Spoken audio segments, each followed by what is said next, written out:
Elena Salvatierra revint à la villa de la Moraleja plus tôt que prévu, parce que la réunion caritative s'était terminée sans prévenir.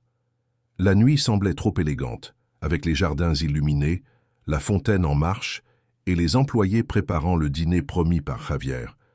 Elle entra par le côté sans attirer l'attention, portant son sac et une fatigue ancienne. Au rez-de-chaussée, elle entendit des rires, des verres que l'on disposait, et la voix ferme de Doña Mercedes donnant des ordres, comme si cette maison était le prolongement de son nom. Elena monta lentement les escaliers. Elle comptait changer de robe, respirer quelques minutes, puis redescendre avec le sourire poli que tout le monde attendait.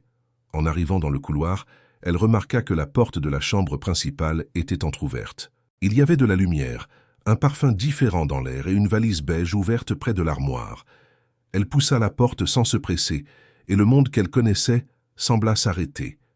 Lucia Robles se tenait devant le miroir, portant le peignoir de soie crème d'Elena, celui qui avait ses initiales brodées sur la manche. Ses cheveux étaient encore humides, et sur la coiffeuse se trouvait un rouge à lèvres, une brosse et un flacon de parfum qui n'appartenaient pas à la maîtresse de maison.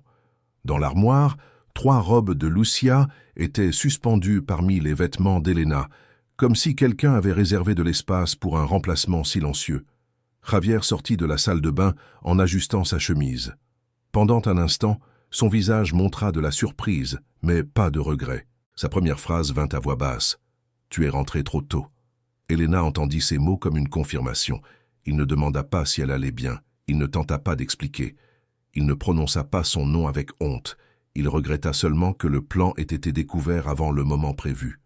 Lucia tenait la ceinture du peignoir, regardant Javier, comme si elle attendait l'autorisation d'occuper cette place. La pièce resta immobile. Elena regarda le lit fait, la coupe de vin, la boîte de chaussures neuve au sol, la valise ouverte, la photo de mariage. Ce n'était pas une négligence. C'était une installation. Quelqu'un n'était pas seulement entré dans sa chambre. Quelqu'un avait répété son remplacement. Javier fit un pas prudent. « Elena, ma mère est en bas. Il y a des invités. Ne fais pas de scène maintenant. » Elle tourna le visage vers lui, avec un calme qui semblait plus dangereux que n'importe quel cri. « La scène était déjà prête avant que j'arrive. » Puis elle regarda Lucia. « Tu peux garder ces mensonges, dit-elle, mais enlève mon peignoir avant de sortir de cette chambre. » Lucia se raidit. Elle ne s'attendait pas à cela. Peut-être s'attendait-elle à des larmes, à une dispute ou à une insulte. Le silence d'Elena lui retira tout rôle répété. Avec des mains hésitantes, elle dénoua la ceinture et retira la pièce, restant avec une robe sombre, trop élégante pour un hasard. Elena tendit la main. Dans ma main. Lucia remit le peignoir. Javier referma la porte avec une force contenue, comme s'il pouvait empêcher la vérité de descendre les escaliers.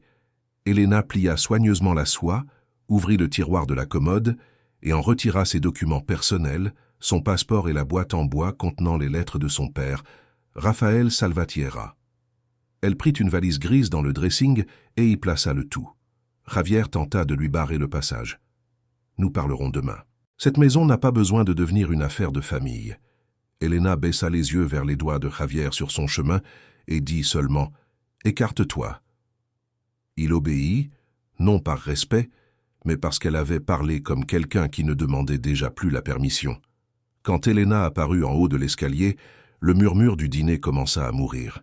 La table était dressée pour 10 personnes avec des bougies, de la porcelaine, du pain coupé et du poisson au centre. Doña Mercedes leva les yeux. Elle vit d'abord la valise, puis le peignoir plié sur le bras d'Elena. Enfin, elle vit Javier et Lucia derrière elle, essayant de recomposer leur apparence. Personne ne demanda ce qui s'était passé. Ce fut la première réponse qu'Elena reçut. Mercedes inspira profondément. « Elena, ma chère, il n'est pas nécessaire de transformer un malentendu en spectacle. » Elena descendit 3 marches. « J'ai trouvé Lucia dans ma chambre, portant mon peignoir, avec une valise ouverte près de mon armoire. Une cousine de Javier porta la main à sa bouche. Un oncle détourna les yeux. Carmen, la gouvernante, resta immobile près du buffet, pâle, avec une carafe d'eau. Mercedes ne regarda pas Lucia. Elle regarda Javier, et dans ce geste, Elena vit du calcul, non de la surprise. « Les mariages traversent des nuits difficiles, dit Mercedes. Les femmes discrètes ne détruisent pas les familles devant les invités. Elena posa le peignoir sur la valise. Les femmes discrètes apprennent aussi quand elles sont utilisées pour soutenir un mensonge. Javier devint blanc en entendant cela. Mercedes serra la serviette entre ses doigts. « N'oublie pas que cette villa porte le nom de mon fils. » La phrase traversa le salon comme un ordre ancien. Elena marcha jusqu'au plateau d'argent dans l'entrée, retira son alliance et la posa dessus. Le petit bruit du métal sembla plus fort que toutes les conversations de cette maison. « Vous en êtes certaine, Mercedes ?» demanda Elena. Avant que quelqu'un ne réponde, son téléphone vibra. C'était un message de Don Alvaro Rivas, l'avocat de son père. « Ne signez rien ce soir. Demain, nous examinerons l'acte de propriété de la villa et l'autorisation de Javier à 9 heures. » Elena lut le message une fois, mais Javier aperçut une partie de l'écran. Son expression changea. La peur apparut avant qu'il puisse la dissimuler. À cet instant, Elena comprit que la scène dans la chambre n'était peut-être que la partie visible de quelque chose de plus grand. Elle ne discuta plus. Elle prit sa valise, passa devant Carmen, qui ouvrit la porte sans dire un mot, et sortit dans la nuit froide. Derrière elle, la maison resta illuminée, pleine de verre et de silence complice. Javier demeura sur la marche de l'entrée, sans le courage de la suivre jusqu'à la voiture. Pendant le trajet jusqu'à l'appartement de son père, à Recoletos, Elena tint le peignoir sur ses genoux. Le tissu semblait lourd. Le téléphone vibra plusieurs fois. Javier appela. Mercedes écrivit « N'aggrave pas les choses ». Lucia n'envoya aucun message. Peut-être croyait-elle encore que l'absence d'explication la protégeait. Le portier de l'immeuble de Rafael Salvatierra reconnut Elena. Il lui remit la clé de secours avec discrétion et dit seulement que l'appartement était en ordre. Cette gentillesse faillit la faire s'effondrer. Parfois, la dignité venait de ceux qui ne devaient rien. À l'intérieur, l'air sentait les vieux livres et le bois fermé. Elena posa la valise près du canapé, le peignoir sur un fauteuil, et ouvrit la boîte contenant les lettres de son père. Dans l'une d'elles, Raphaël disait qu'une maison n'avait de valeur que lorsqu'elle protégeait le nom de ceux qui l'habitaient. Elena lut la phrase en silence. Puis elle ferma les yeux et se souvint de ce qu'elle avait ignoré. Javier présentant la villa comme une propriété de la famille Monte. Mercedes décidant des chambres et des invités, Lucia apparaissant dans les événements d'entreprise avec une familiarité excessive. Elle se souvint aussi du document que Javier avait placé devant elle une semaine plus tôt. Une simple autorisation pour accélérer les travaux d'entretien, avait-il dit. Mercedes avait ajouté que dans les familles sérieuses, les grandes décisions avaient besoin de main ferme. Elena ne l'avait pas signé parce qu'elle était épuisée. Maintenant, elle comprenait que cette fatigue l'avait sauvée. Le lendemain matin, à 9 heures précises, Don Alvaro arriva avec un dossier bleu foncé. Il n'apporta pas de paroles de consolation, il apporta des papiers. Avant Javier, dit-il, souvenez-vous, la villa de la Moraleja n'a jamais appartenu au Monte. Elena resta immobile, la main appuyée sur le bord de la table. Don Alvaro ouvrit le dossier et étala les copies avec méthode. Sur la première page apparaissait son nom complet, Elena Salvatierra, suivi de la description de la propriété, du fonds familial et des clauses créées par Raphaël avant le mariage. Javier n'avait qu'une autorisation limitée pour engager des travaux d'entretien, approuver des événements et discuter avec des fournisseurs. Rien de plus. L'avocat indiqua une autre feuille. Voici le document qu'il voulait que vous signiez. Elena reconnut le papier, le même langage élégant, les mêmes phrases rassurantes. Sauf que maintenant, Alvaro lisait entre les lignes. Avec cette autorisation, Javier pourrait utiliser la villa comme garantie de réputation dans des négociations liées au projet Costa Serena, une opération millionnaire à Malaga. Il ne serait pas propriétaire de la maison, mais il pourrait la présenter comme faisant partie de la solidité patrimoniale des Monte. Elena sentit un froid lent. Alors la nuit d'hier ne concernait pas seulement Lucia. Alvaro retira ses lunettes. « Je ne peux pas affirmer l'intention sans preuve, mais la chronologie est préoccupante. D'abord la pression pour obtenir la signature, puis sa présence dans la chambre, puis votre départ devant la famille. Si vous aviez semblé incontrôlable, toute votre résistance aurait été traitée comme un caprice. » Elena regarda le peignoir posé sur le fauteuil. La soie crème ne semblait déjà plus seulement une humiliation.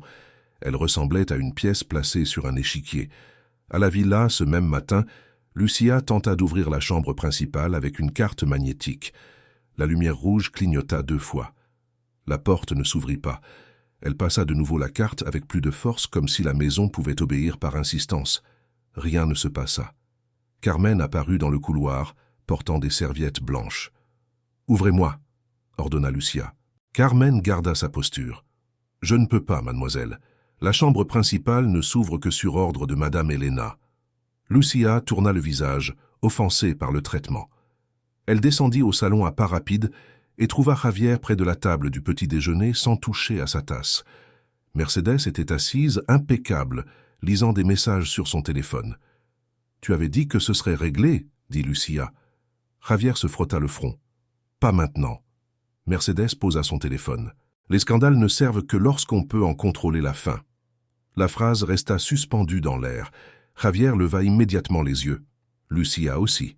Mercedes comprit trop tard qu'elle avait révélé plus qu'elle ne le voulait, mais elle ne recula pas. « Ton erreur, Javier, a été de laisser Elena tout découvrir avant la signature. » Le silence devint lourd. Lucia mit sa colère de côté un instant. Elle ne semblait pas effrayée d'avoir participé à la scène, mais de comprendre qu'elle avait peut-être elle aussi été utilisée. Javier ne répondit pas. L'absence de réponse en disait assez. Dans l'appartement de Recoletos, Elena reçut un appel de Carmen. La gouvernante parlait doucement. « Madame, excusez-moi de vous déranger, je dois vous dire quelque chose. » Elena marcha jusqu'à la fenêtre. « Dites-moi. » Carmen raconta que, quelques jours auparavant, elle avait vu Javier et Mercedes entrer dans la bibliothèque avec un dossier bleu. La porte n'avait pas bien fermé. Elle avait entendu des mots isolés. Autorisation étendue, transition de la maison, ne pas laisser Elena lire seule. Puis la phrase de Mercedes, si elle se sent remplacée, elle partira avant de poser des questions. Elena ferma les yeux. Ce qui faisait mal n'était plus seulement le cœur, c'était comprendre la précision. « Y a-t-il des caméras ?» demanda-t-elle. « À l'entrée de la bibliothèque et près du couloir principal, oui. » Quelques minutes plus tard, Carmen avertit que Lucia avait de nouveau tenté d'entrer dans la chambre. Alvaro écouta tout en silence. Quand Elena raccrocha, il rédigeait déjà une demande formelle pour préserver les images de sécurité, suspendre les codes et bloquer toute autorisation précédente. Alors le téléphone vibra avec un lien. Une page de rumeurs de Madrid avait publié une note sur une épouse de la Moraleja, qui aurait abandonné la maison par jalousie, mettant en danger un grand projet immobilier. Le texte ne disait pas son nom, mais donnait assez d'indices.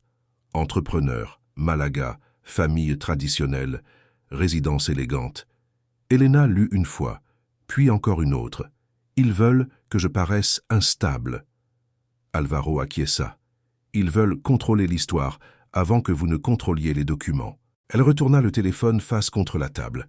« Je ne répondrai pas comme une femme blessée. Je répondrai comme titulaire. » Pendant l'après-midi, Carmen apparut dans l'immeuble sans uniforme, portant un simple manteau gris. Elle tenait un sac en tissu et ses mains tremblaient. Dans l'appartement, elle sortit une petite clé USB enveloppée dans un mouchoir. « J'ai obtenu les images, » dit-elle. « J'ai dit au technicien qu'il y avait une panne dans le système. » Alvaro connecta le fichier à l'ordinateur. Le premier enregistrement montrait Javier remettant une carte à Lucia dans le couloir. Elle entrait dans la chambre principale sans hésiter. Peu après, Mercedes passait, regardait par la porte ouverte et continuait son chemin, comme quelqu'un vérifiant un détail d'un plan. Le deuxième enregistrement, datant de 3 jours plus tôt, montrait Javier et Mercedes dans la bibliothèque avec le dossier bleu. Le troisième montrait Lucia essayant d'ouvrir la chambre le matin, déjà après le départ d'Elena. Elena ne pleura pas. Elle resta debout, derrière la chaise, regardant les images comme quelqu'un qui assiste à l'enterrement d'une naïveté. Alvaro ouvrit un autre fichier trouvé dans le matériel remis par Carmen. C'était une présentation de Costa Serena. Sur la 3e page, la villa apparaissait illuminée, avec la phrase « Résidence Montes, symbole de stabilité patrimoniale ». Elena lut lentement. La maison de son père, le nom d'une autre famille, le mensonge habillé en confiance. « Maintenant, nous avons plus qu'une crise domestique, » dit Alvaro. « Nous avons un usage abusif d'images, une possible pression documentaire et une narration publique planifiée. » Elena regarda l'ancienne clé de l'appartement, puis la lettre de Raphaël. Elle pensa à tous les dîners où elle avait souri en silence pendant que Mercedes occupait le bout de la table. Elle pensa à Javier recevant des compliments pour un héritage qui n'était pas le sien. Elle pensa à elle-même, appelant prudence ce qui était de l'amour, alors qu'en vérité, c'était la peur de paraître ingrate. Le soir, un message de Mercedes arriva. « Viens dîner demain, sans avocat. Il y a des choses qui se règlent en famille. » Elena montra l'écran à Alvaro. Il ne lui dit pas quoi faire. Il demanda seulement « Voulez-vous y aller ?»« Je le veux », répondit Elena. « Mais pas comme avant. » Elle écrivit une réponse courte. « J'irai, mais je n'irai pas seule. » Le soir suivant, la villa de la Moraleja était de nouveau illuminée. Mercedes avait fait préparer la porcelaine, les fleurs blanches et le vin, comme si la beauté de la table pouvait domestiquer la vérité. Eduardo Herrera, associé principal de Costa Serena, était également présent. Sa présence n'était pas de l'affection, c'était de la pression. Lucia arriva avec une tenue vert foncé et une expression calculée. Mercedes la plaça loin du bout de la table. Javier apparut avec une serviette en cuir. À l'intérieur, il y avait un accord de confidentialité et une proposition pour maintenir sa gestion de la villa pendant 90 jours. Il appelait cela de la stabilité. Elena appellerait cela une dernière tentative. À 9 heures, Carmen ouvrit la porte. Elena entra en ivoire, les cheveux attachés, sans alliance. À ses côtés se tenait Don Alvaro Rivas, avec le dossier bleu foncé. Mercedes se leva immédiatement. « Elena, nous avions convenu famille. » Elena posa son sac sur le buffet. « Quand on utilise des papiers contre moi, on ne parle plus seulement de famille. » Eduardo observa la scène, sans tout comprendre, mais en comprenant assez pour rester attentif. Javier tenta de sourire, s'approchant comme s'il pouvait retrouver sa place de mari devant les autres. « Alvaro n'avait pas besoin de venir, dit-il. » L'avocat répondit avec sérénité. « Je suis venu parce que Madame Salvatierra a été appelée dans sa propre maison pour discuter de documents qui affectent son patrimoine. Et parce que la vérité mérite aussi une place à table en cette soirée si décisive. » Ils passèrent à la salle à manger. Javier présenta l'accord. Elena refusa d'y toucher. Alvaro montra l'acte de propriété, les images et la présentation de Costa Serena. Eduardo comprit que la villa n'avait jamais appartenu au Monte et suspendit le projet. Mercedes perdit la voix. Lucia partit avant le dessert, comprenant qu'elle aussi avait été utilisée. Javier demanda le silence, mais Elena récupéra simplement les clés. Des mois plus tard, divorcée, elle transforma la chambre principale en salle de lecture de l'Institut Rafael Salvatierra. En voyant des jeunes entrer librement, elle sourit. Elle n'avait pas vaincu en détruisant quelqu'un. Elle avait vaincu en recommençant à s'appartenir à elle-même, sans jamais demander la permission à personne.